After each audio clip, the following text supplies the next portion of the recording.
এই গানটি আমার বাবার লেখা। উনি তখন স্বাধীনতা যুদ্ধ চলতেছিল, সেই যুদ্ধকালীন সময়ে এই সময়টার মধ্যে গানটা লিখেছিলেন। জয়বাংলার শাড়ি একটি বইতে রয়েছে, এটা এখন বাংলাদেশে পাওয়া যাবে, এটা ব্রিটিশ মিউজিয়ামে বইটা পাওয়া যাবে। এটা লিখেছিলেন শেখ মুজিবের শাড়ি, ওই বইটার মধ্যেই গানটি আছে।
আমাদের অলিভের জামান 1000 টাকা দিয়ে পুরস্কৃত করেছে আমাকে, ধন্যবাদ তাকে। অনেক ব্যবহারে 500 টাকা বিপ্লব আমাদের উপজেলার চেয়ারম্যান পদপ্রার্থী অনেকটা হাত দিয়েছে।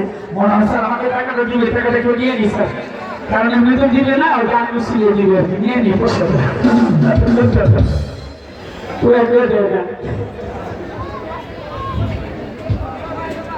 আমাদের কেরানীগঞ্জ উপজেলা ভাইস চেয়ারম্যান পদপ্রার্থী আমার মেয়ে ভাই বড় ভাই জনাব সাইফুল ইসলাম সাহেব আমাকে 1000 টাকা দিয়ে পুরস্কৃত করেছে।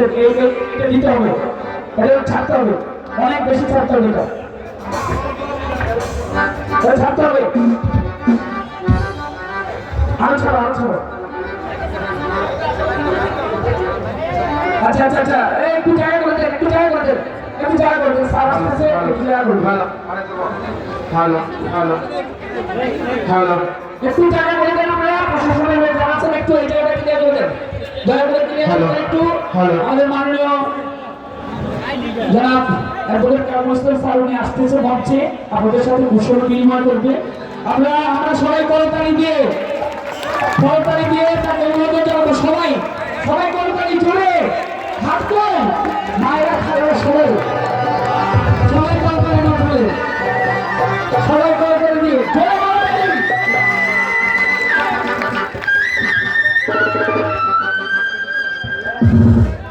আসসালামু আলাইকুম।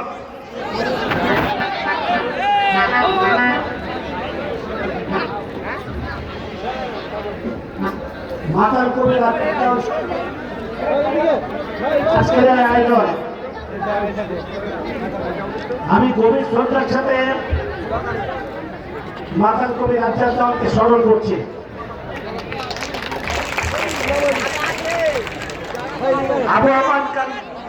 আবহমান কাল যাবৎ বাংলাদেশে সংস্কৃতি চলে আছে, জারি সারি মুর্শিদি মারফতি বাউল, এটা বাংলাদেশের আবহমান কালের সংস্কৃতি, সহস্র বছরের সংস্কৃতি।